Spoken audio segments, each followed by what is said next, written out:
আমাদের রাজ্যের মায়েদের, বোনেদের, মেয়েদের নিরাপত্তা নেই। স্কুল, কলেজ, হসপিটাল কোনো জায়গাতেই নেই।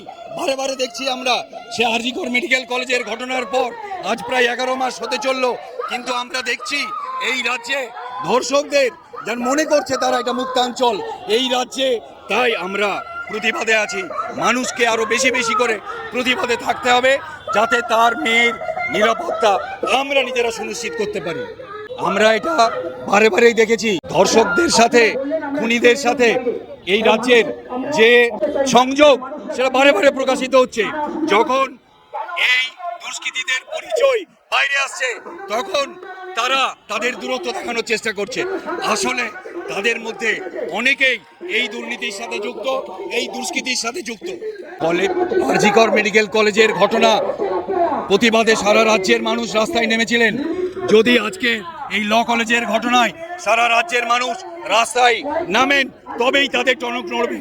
বারে বারে রাস্তায় নামতে হবে যতবার এই অন্যায়, এই অত্যাচার, এই নৃশংসতা আমাদের রাজ্যের বাংলার মেয়েদের, বাংলার মায়েদের ওপর ঘটবে।